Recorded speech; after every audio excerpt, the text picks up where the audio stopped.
Hello, Swamp Fox listeners, and welcome to the February 2026 installment of Fox Chatter. This is a monthly podcast created primarily for the men and women of the 169th Fighter Wing. An opportunity each month to help get our team resonating on the same frequency as we head into another very busy drill weekend for the South Carolina Air National Guard. I am not your regular host, Colonel Trip Bowes, commander of the 169th Fighter Wing. I'm not even his deputy commander, Colonel Hyde Renbarger. Neither of those fine gentlemen were available when this episode was being recorded in the days leading up to February drill. I am instead, I suppose, your third string podcast host, Colonel Jim Roth, commander of the 169th Mission Support Group. And I have been tricked into recording this episode at a particularly busy, extremely exciting, but difficult to describe time for our organization. There's so much going on right now. Things are happening. Things are changing quickly and frequently, and it is highly likely that what I am about to say, because we're operating under dynamic and unpredictable conditions, might not be 100% accurate by the time you listen to this. I realize that's not awesome, not super encouraging, definitely not great podcasting, but there's really not a whole lot I can do about that, other than acknowledge it up front and ask that you forgive me if I speak somewhat broadly, if I seem at times uncertain or deliberately vague, or worst case, if by the time you roll up for drill Saturday morning, my comments here have already become overcome by other events. That could happen. That's the thing about pre-recorded messages, obviously. And if that means my fledgling podcasting career ends as abruptly and unexpectedly as it began, I am totally okay with that. For those of you who don't know me, again, my name is Jim Roth, and since September, I've been honored to serve as commander of the 169th Mission Support Group, which is, for all intents and purposes, and perhaps somewhat obviously, pretty much everything that isn't flying operations, maintenance, or medical. So it's your communications squadron, it's the civil engineering squadron, force support, the logistics readiness squadron, security forces, contracting, the mission support group, the group that supports the mission. If you're a regular listener of this podcast, as every Swamp Fox should be, you'll recall last month Colonel Bowes welcomed everybody back from the holidays and previewed a very busy 2026, challenging us to hit the ground running, to take seriously the importance of completing our individual readiness requirements now in order to prepare ourselves for a truly monumental year. He talked about next month's super drill. He talked about future training exercises, certification events, and inspections, about the emergence of the new AEW 2.0 concept. He also talked about communication, about embracing change, about remaining positive and proactive. And though to the untrained ear, it might have sounded last month as though Colonel Bowes was talking specifically and perhaps only about 2026, 2027 has definitely entered the chat and is expected to be one of our busiest years ever, as we're on the hook for multiple major muscle movements. If it seems sometimes like we're getting ahead of ourselves by focusing on events that are more than a year away, it's because in 2027 we will make history together again, and the boss's comments last month were a reminder that the time to prepare ourselves is here and now. Of course, as many of you are aware, since January drill, the universe has proven again, somewhat emphatically and not all that surprisingly, that she has very little interest in our plans, in our ops tempo, in our feelings, and to the priorities I've just mentioned, she since has added a few wrinkles. Most of you over the past couple weeks either hunkered down or ramped up for two significant winter weather events, an ice storm one weekend, a snowstorm the following weekend, the types of events that lead us to stage for our state mission, to anticipate tough conditions, unusual, unpredictable conditions for us, potentially long hours, logistical challenges, etc. The way we always do when storms are looming and the safety and well-being of our South Carolina neighbors and perhaps our own assets and the base itself might be in jeopardy. Even when such threats don't amount to much, and that's clearly a good thing, we still spend time, energy, brain power assessing and prepping the capabilities that we might need to employ. In the meantime, at the same time, in fact, a large number of us, full-timers and traditional drill status Guard members, also have been called upon to test our preparedness, our responsiveness, our readiness for our federal mission in ways that are complex, hyper-demanding, and extremely important. So state things, federal things, this convergence of our dual missions, then to add another layer of weirdness and uncertainty, a partial government shutdown came and went. That was fun, raising just enough questions, flashbacks to October and November, concerns about our work schedules, our resources, and most importantly, our people. Again, even when such threats don't actually amount to much, they consume time, energy, and brain power, and we appreciate the stress that national level tension can sometimes place on you and your families. And then, behind or beneath or in addition to the state things and the federal things and the potential shutdown things, lie our preparations for a major exercise over the course of next month's 4-day super drill. Those plans also are changing in real time. With respect for your ops tempo, your bandwidth, your competing priorities, the intent for the March exercise is shifting. In fact, for many of you, it really won't be a thing, though we still will capitalize on the opportunity to collaborate with, to train alongside our Rhode Island partners with whom we'll deploy in 2027. We are narrowing the scope of the exercise to make it a staff-centric, command and control focused training event. Those details are being sorted out as I record this. Each unit is carefully tailoring their utilization of March drill to the needs of their airmen, and you can expect to hear more about that from your squadron leaders this weekend. The reality is things are changing fast. Things are moving fast. Things are changing often.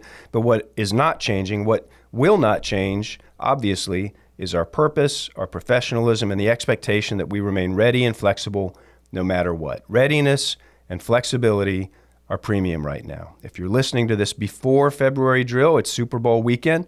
The Patriots and the Seahawks have spent their entire seasons preparing for this moment. Long practices, some tough losses, adjustments, surprise injuries, pressure, all building toward this moment, toward showing up ready when it matters most. You obviously can see where I'm going here. I'm talking about preparation, teamwork, discipline, resilience. You guys can pretty much metaphor your own way through that stuff. You can see as well as I can that this intense convergence of our federal and state missions, of federal and state challenges like storms and exercises, deployments, all those things, the tempo is high, the demands are constant, the stakes are real. That Super Bowl thing is cliche, but it's also kind of perfect. The whole "this is what we've trained for" thing, this actually is what we've trained for, and you guys are crushing it. So keep up the great work. All right, that's enough out of me.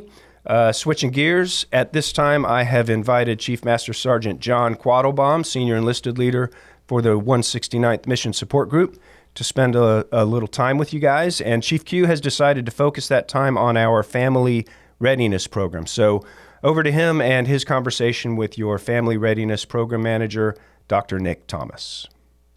Thanks, Colonel Roth, for having me on with you today. I thought it was necessary to get some interaction with our Family Readiness Program Director, Dr. Nick Thomas. We're going to talk about a few things that have been going on in his world and some new developments. Welcome, Nick. Hey, thank you for having me here. Very excited to be on the podcast and share a lot of the family readiness and care team updates that we've had going on in the last couple months. Perfect. That's great. So recently you've moved where you keep yourself. Why don't you tell us about your new space? Sure. So the new space, we had recently just completed our first family readiness inspection since myself being hired here. And one of the items that we wanted to really take care of is making a space that was inviting for airmen and families to come and take advantage of the services that we're going to talk about today. So we had moved the family readiness location, which was originally in the canteen, which is next to the shopette, and the credit union, which was a great location for traffic, but it was less conducive of the partnership that the care team is.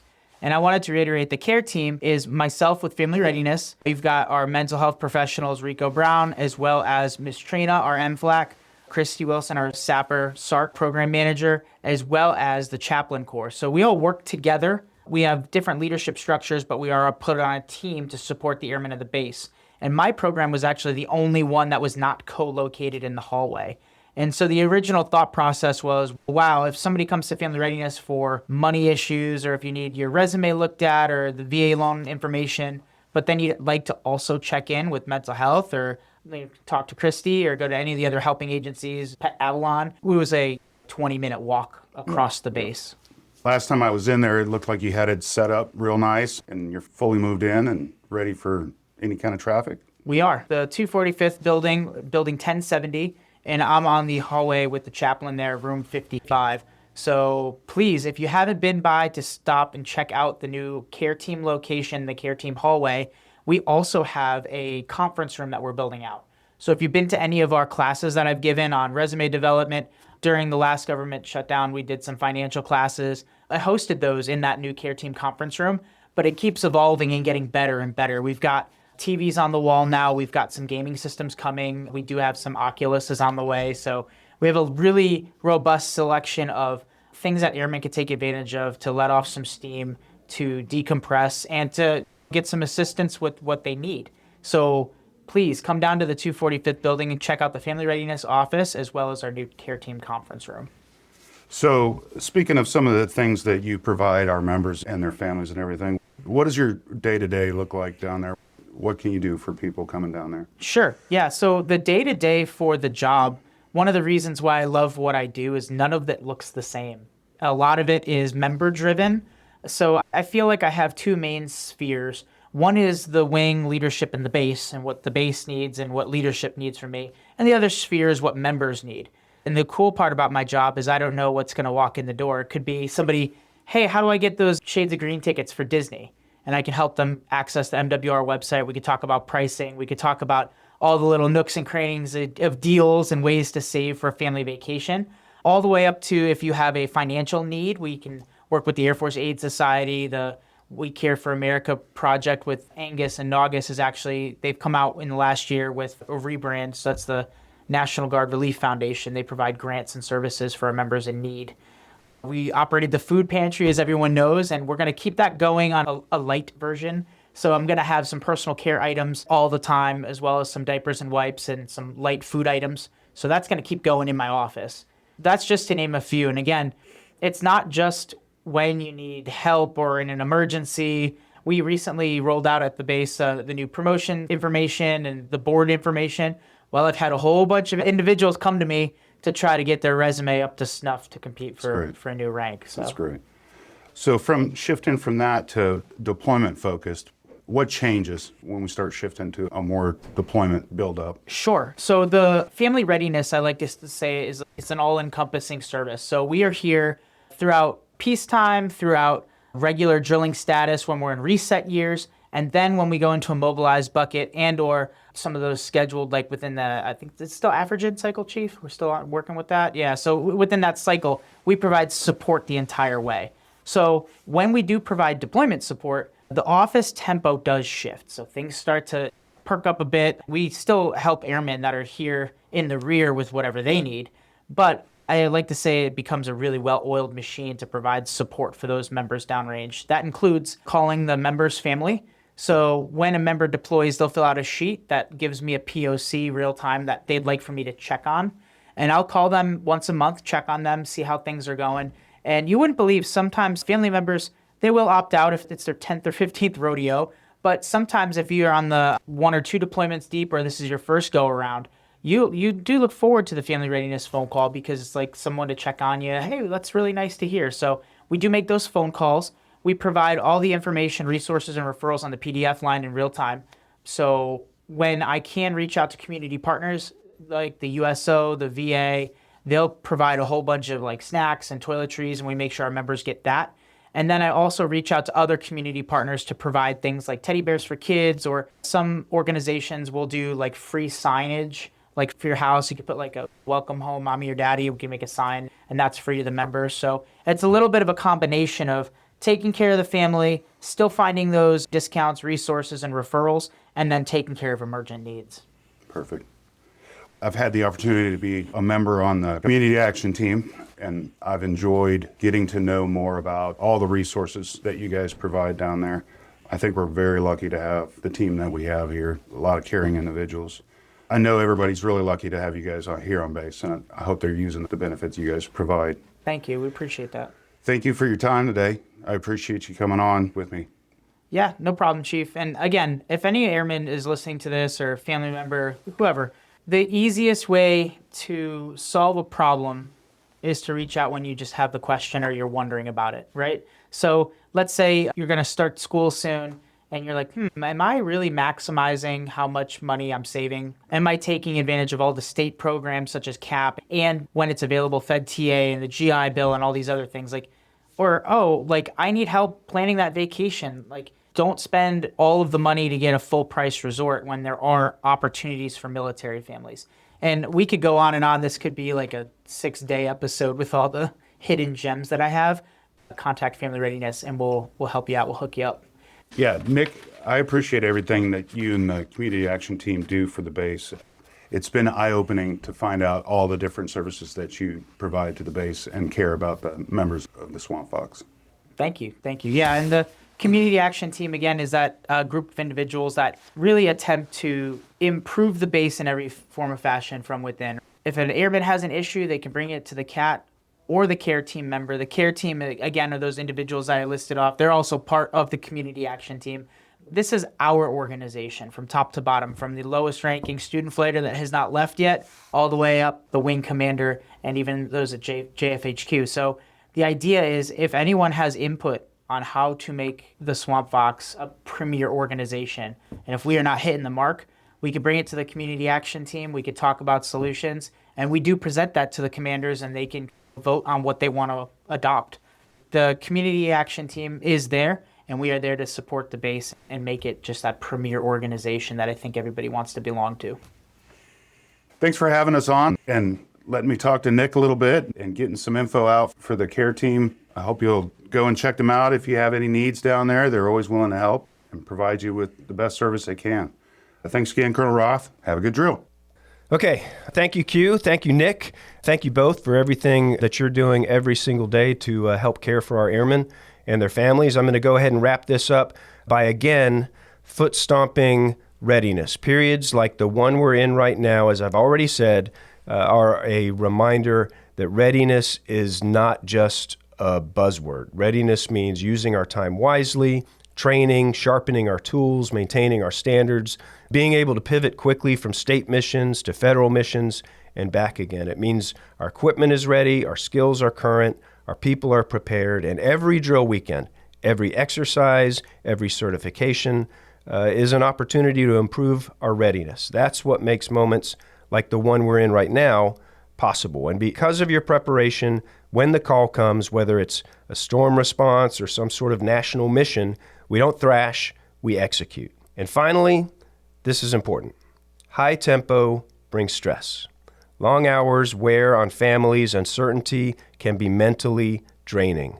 Please use the resources available to you, the resources Nick just talked about. Take care of one another, continue to work as a team, to be a team. Here, conveniently, comes that whole Super Bowl thing again. The Patriots and the Seahawks didn't get to the Super Bowl by accident. We didn't achieve this level of intensity and responsibility by chance. It comes from years of preparation, discipline, and people like you who care deeply about doing the job right. Thank you for what you're doing. Take care of yourselves, take care of each other, stay ready and flexible, keep being awesome. I'll see you at drill.